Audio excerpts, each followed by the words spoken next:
Not necessarily by wearing a flag or standing up for the national anthem in a cinema theatre.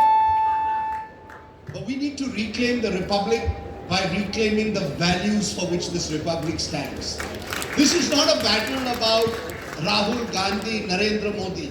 अरे राहुल गांधी, नरेंद्र मोदी आते रहेंगे, जाते रहेंगे, ये देश बना रहेगा. We are much too focused. We are much too focused on individuals in this country. This country stood for certain values. When today achievement, and I'm going beyond Shaheen Bagh only to say, don't even look at Shaheen Bagh. For God's sake, look at democratic institutions. There's a chief minister of a state today whose photograph I saw 6 months in detention without any attempt being made by the Supreme Court of this country to even hear the habeas corpus petition of life and liberty. And the best response I'll get is what Nehru ji ke zamane mein yahi hua tha Sheikh Abdullah ke saath. I am living in 2020. This is a young India which has never lived under Jawaharlal Nehru. This is a young India which is living under the India of the 21st century. And I think in Shaheen Bagh, in other places, you are finding different anxieties expressing themselves. Let's be honest, a predominant, in my view, who are leading Shaheen Bagh are women, yes, but also members of the minority community. They feel a sense of fear. Now, who is going, if Amit Shah can go all across Delhi to communicate Citizenship Amendment Act, what stops him from going to Shaheen Bagh? The greatest Indian that the 20th century threw up was Mahatma Gandhi. You know what he'd have done? He'd have gone and sat within Shaheen Bagh and listened. I agree with Sachin Pilot. There is nobody here today to listen. The greatness of this country came through dialogue.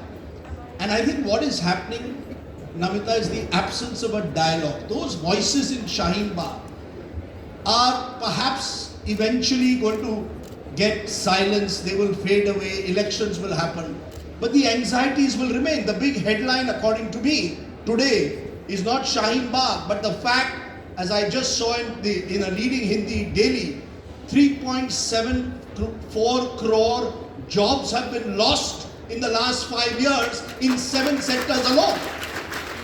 You know, those are the issues we should be debating. Those are the issues we should be. It's not going to be about Congress versus BJP. It's not as if Sachin Pilot's party comes to town and things will change. But that plus democratic institutions. Supreme Court, Namita, notice board. Aaj subah 11 baje Amit Shah comes and says Article 370 scrap. No consultation. Supreme Court notice board. A Parliament notice board. Goes to Parliament and says that Article 370 is scrapped without consultation. Parliament is a notice board. Supreme Court does not discuss issues of life and liberty. Then you've got the executive, where the finance minister of the country is not present at meetings with economists and with industrialists ahead of the budget. Then you've got an opposition, which is completely today bankrupt of ideas and leadership and an organization.